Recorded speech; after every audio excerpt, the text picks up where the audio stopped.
How's it going, Browns fans? One final time from Indianapolis. It's Spencer German here with you. Anthony Moeglin, of course, alongside back on the home front and ready to break down one final day here in Indy of the NFL Combine, at least from a standpoint of coverage that we'll be providing. You know, the show itself goes on over the weekend, quarterbacks go tomorrow, all that fun stuff. But you can watch that from home, so we're not going to be here for that. In the meantime, though, we do want to make sure you hit that subscribe button. Make sure to follow along with all things Cleveland Browns. Stay up to date on your favorite football team here at the Cleveland Browns NSI YouTube channel. And, of course, over at si.com/NFL/Browns, where we have a bunch of written content from today's commentary. Shedeur Sanders spoke, Cam Ward spoke, some comments from them, which we are going to get into here in this conversation as well, but you can see what we had to say about it up on the website as well. Anthony, it was a very eventful day, a very busy day, because today was the quarterbacks, and, of course, they are the grand prize of every single draft class. And so people stick around just to see what these guys have to say, and it helps when you have two guys that are pretty confident in themselves in Cam Ward and Shedeur Sanders. Shedeur was I think both guys showed a lot of confidence just in their conversations, like borderlines confidence, not quite cockiness. And I guess you should expect that. But we'll start with Shedeur here because he had some really interesting comments just in general. First, just talk about Shedeur, but we'll play you these clips here in a second.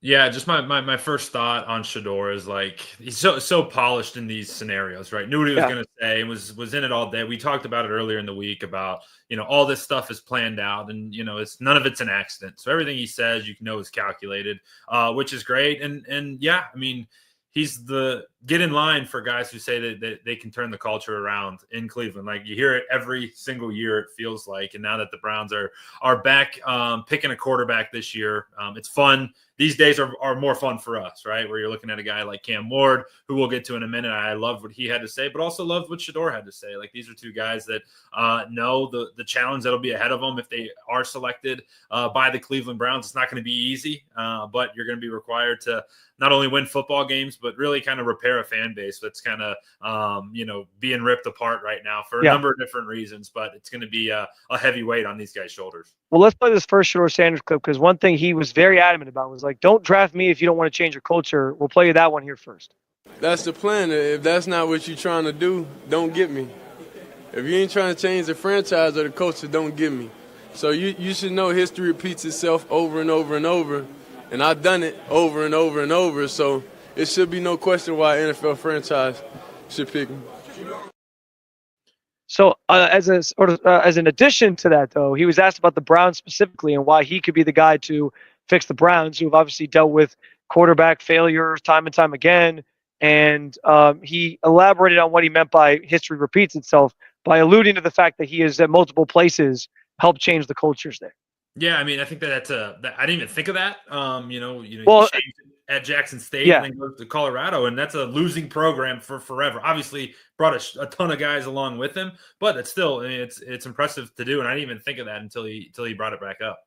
Let's play you that second clip, and we'll react on the other side. Because I've done it at 2 locations already, so it's simple. So that's why when people say I'm not, one of the top quarterbacks or the top quarterback, is what are y'all going based off of? Because I did it year after year after year, and you see the progression. So it's like, obviously, it got to be some type of external hate that you have for the family, for the last name, for anything, because I know I proved myself on the field. He's got a lot of swagger about him, man. I mean, even down to like the backwards hat with the little turn on it, like Ken Griffey Jr. style almost. Like, it's impressive. And I got to be honest, Megs, like as he stands there and talks today about changing cultures and being the guy to turn the Browns around, finally get over this hump at a quarterback position, I can't help but think like this is exactly the type of guy the Browns need in that role, right? Like, I don't want to say that Cleveland is New York. Like there's not this crazy New York level of pressure, but there is a lot of pressure that comes with being the franchise quarterback of the Cleveland Browns because they haven't had one for a long, long time.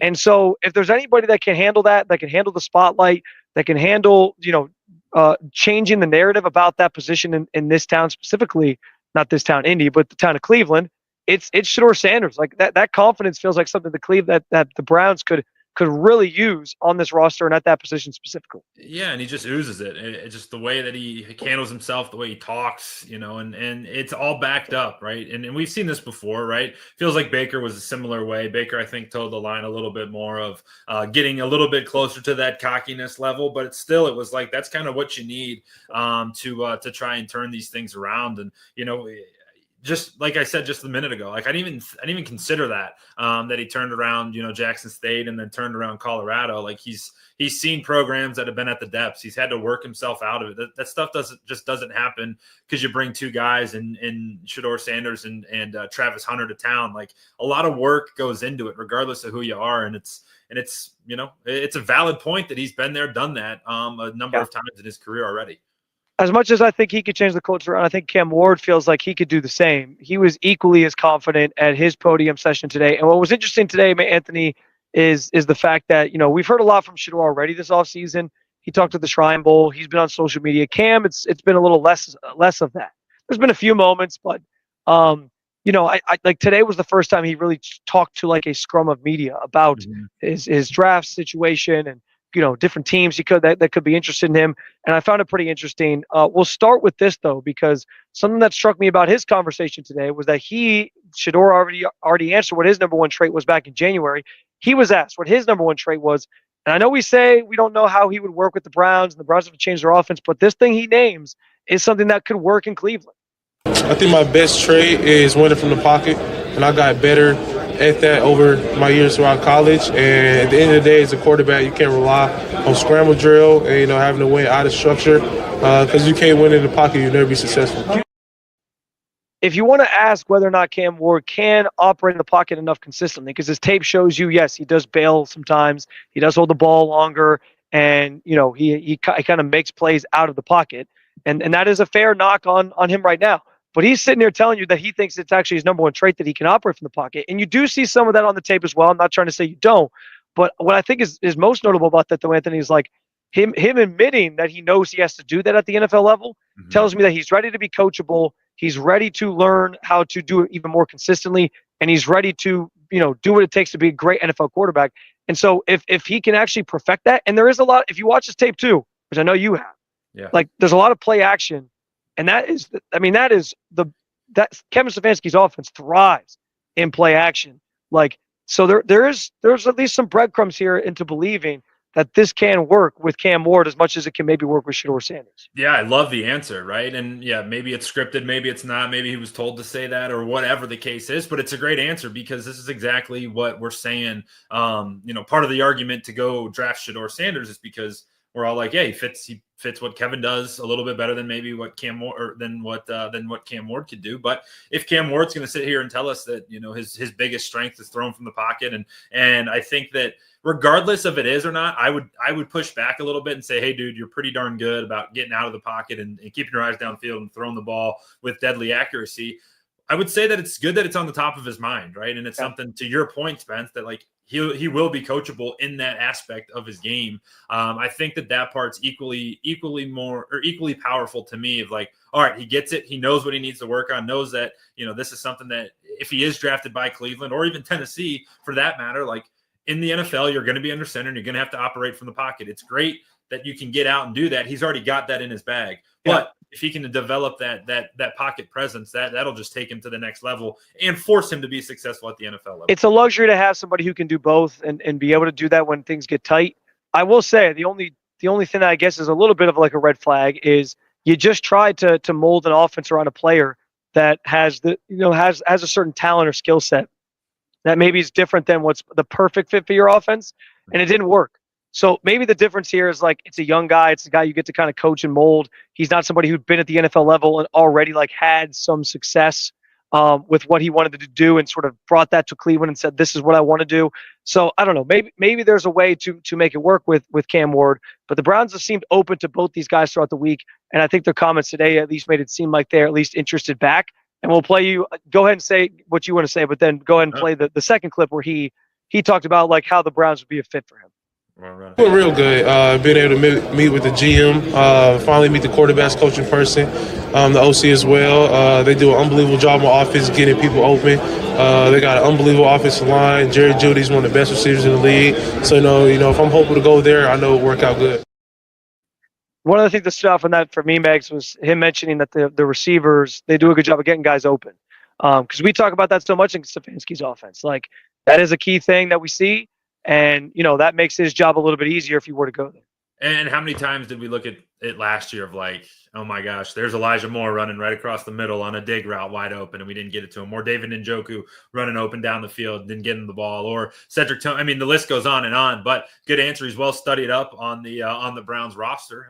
Knows that we got a good offensive line. Knows that all of our receivers' names. So I love it, man. This stuff's really, really good. And I think we're gonna go back and forth, right? And I think it's really positive. For one, I think it's really interesting. You're starting to see some of the clips that come out of these two guys like working out together and being together and really going through this process together. That's Cam Ward and Shedeur Sanders. And I think that part's really cool because wherever both of them go, I think they're really solid players. And I don't think that there's like much risk in taking one, right? The only risk, right, is like, ooh, maybe 2 is too high or maybe 3 is too high to get one. I think they're both really good players and they got their heads screwed on right, it feels like. And both guys know that whoever they get drafted to, it's going to be early in the process, or it's going to be early in the draft, and they're going to have their work cut out for them to take a bad team and make them good again. Yeah, I think that's well said. Let's go from the rookie quarterbacks to one of the veteran quarterbacks, Matthew Stafford, the big news today, which honestly, this is pretty important because it is the first domino in terms of the quarterback market to fall and sets the stage now for what's going to unfold for all these quarterback needy teams from here. The Jets had some interest in Matthew Stafford. The Giants had some interest in Matthew Stafford. Now it sounds like they're going to maybe pivot to Aaron Rodgers, who used to play for the Jets and keep him in New York. So there's all these different layers to this, but he is staying with the Rams. And this also obviously sets the stage for the Browns to sort of get into free agency and figure out what they're going to do. I've been saying this entire time, Megs.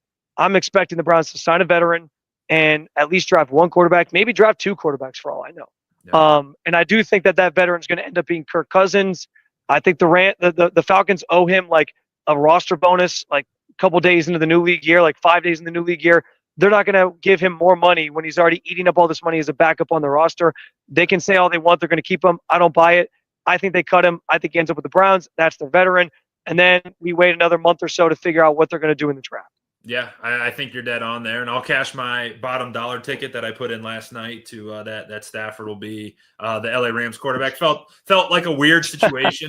I don't know why they were letting him like do all that, but whatever, he went out. I think it was contract related. Like he wanted an extension. They maybe didn't want to give it to him, but they cooler heads prevailed. Clearly. Yeah, I think it was silly altogether, but he's going to get paid. But yeah, like you said, the most important part of this is that it's the first domino in all of the offseason quarterback discussion. Now Aaron Rodgers will fall. Then you'll start getting into that tier 2, which will be where we start to play with Kirk Cousins, Daniel Jones, Justin Fields, Russell Wilson, that group of guys. I know that there's some really good, interesting pieces going around at all outlets. ESPN had a good one. So there's going to be some good conversation about it. I think the cost is the one thing for Browns fans to keep in mind. Like the Browns aren't going to go out and spend a bunch of money. Whoever they get is going to be as cheap as possible. So that's why, Spence, to your point, Kirk Cousins makes sense because you'll get him on a similar Steelers and Russell Wilson deal that he had last year was $1 million. He's getting the league minimum because he's at that point, why not? Like, it's exactly that. And the 2 quarterbacks in the draft thing is interesting. I think that certainly could be an option for the Browns. But regardless, this gets the quarterback market going for this offseason, and that part is going to be fun to see how all these pieces start to move. It also means the Browns aren't getting Matt Stafford. And I know we had tons of conversations about that. And that's one less quarterback that maybe we thought would be an olive branch for Myles Garrett. So I don't know if there is a path back for, but that's another thing that we'll continue to monitor. We talked about that a ton yesterday, though, so we'll leave that there for now. The running backs, Megs, also spoke at the Combine today. Some interesting things were said. Caleb Johnson made it known that he did meet with the Browns. Nobody really asked Quinshon Judkins or Trayvon Henderson about that. I didn't get a chance to go to all the running backs, obviously. I went to a few. My draft crush is Quinshon Judkins. I think he reminds me a lot of Kareem Hunt. I think he'd be perfect in a Browns uniform. But who are some of the guys that maybe you like? Because I am convinced at this point that they're going to take a running back. I know, and the reason I went to Caleb Johnson, too, is because he's been a name more recently that's popped up for the Browns. I know Daniel Jeremiah mentioned his name, and again, because he runs kind of that zone. He runs a zone. He ran a zone in Iowa, and the Browns obviously run that outside zone under Stefanski. So I think like there's some tea leaves there to read. But those are some of the guys I got in mind. But what about you?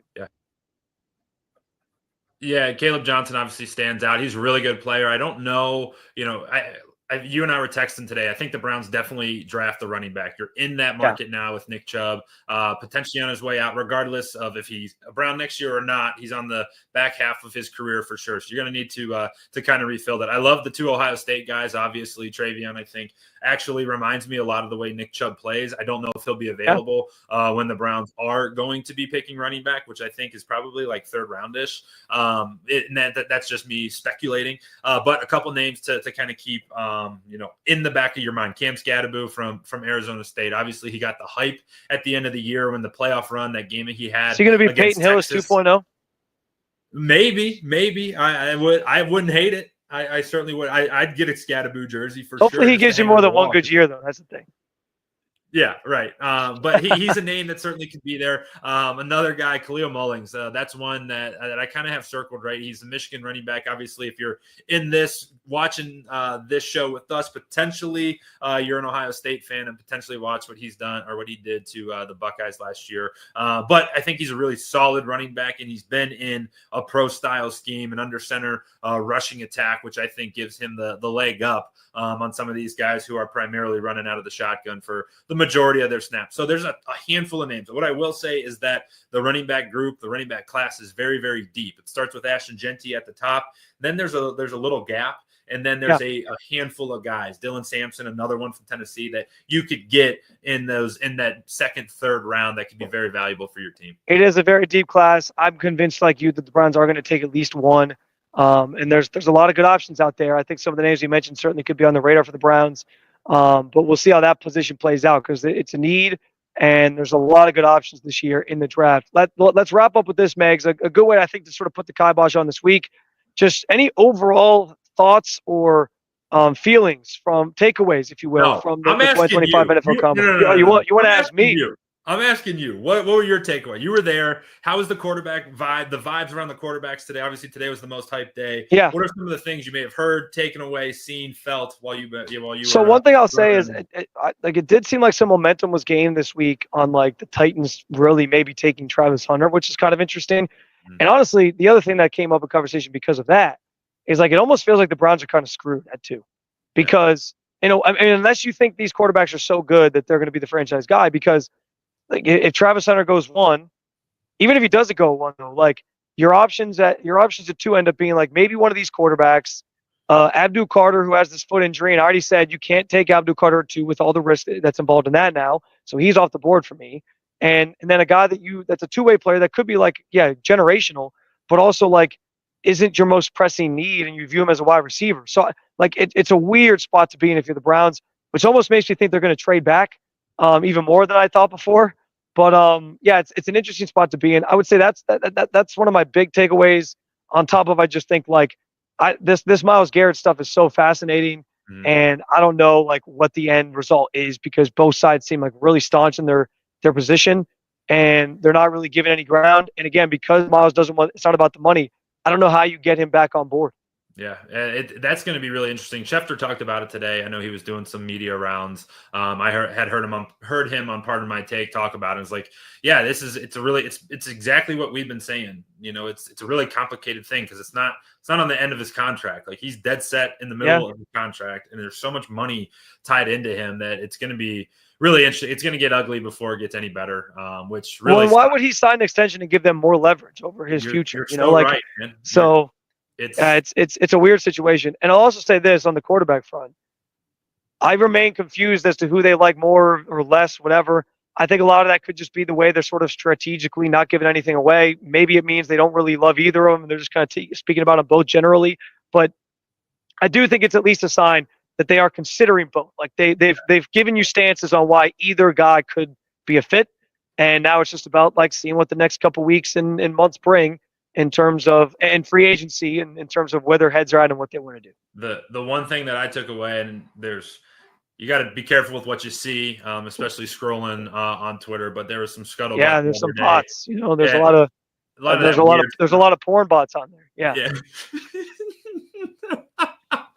Hey, people's marriages are probably ended by those things. What are you looking at in your phone over there, honey? Who's favored in this tweet, dude? Who is Thanks, that? Elon. Playing this one. No, some of the stuff that I saw was like you never know that this to be true until it comes out later. But like Shedeur potentially not being the smoothest in his meetings or whatever the case is. There was just some smoke, and right, whenever there's smoke, there's fire sometimes. But you're curious to hear how those meetings went, because that's where you're going to learn a lot about the player for sure, especially from a mental standpoint. I think they're both solid options, but if there's anything that's really happening behind those closed doors, I'd love to be a fly on the wall. But we got 2 months, right? 2 months from 2 days ago until that card's submitted, and the Browns, hopefully, in my opinion, are taking their franchise quarterback for the near future. Well, that's going to do it for us from the NFL Combine here in Indy, at least for this year. Hopefully, it's back in Indy next year. Yeah. I know there's always talk every year about potentially moving it, but I like coming into town. It's an easy drive. It's a fun week, and obviously lots of different storylines and narratives that come out of it. So we hope to be back here. We have plenty of coverage still to come. I also will say I'm just grateful I didn't get any fights at Starbucks. So I avoided that, which is a win in my book. So be sure to follow along with all things Cleveland Browns at si.com/NFL/Browns. And also right here, where many of you might be watching this right now on the Cleveland Browns on SI YouTube channel. Please subscribe if you haven't already, because we have tons of content for you. All sorts of stuff from this week at the Combine. Players the Browns could be considering. Jackson Dart spoke. That's up there. The other two guys, Shedeur Sanders, Cam Ward, on top of some other players. So all that's up. All of our stand-ups from the week where we recap things that happened, and, of course, this one as well. And the podcast that Anthony and I do as well.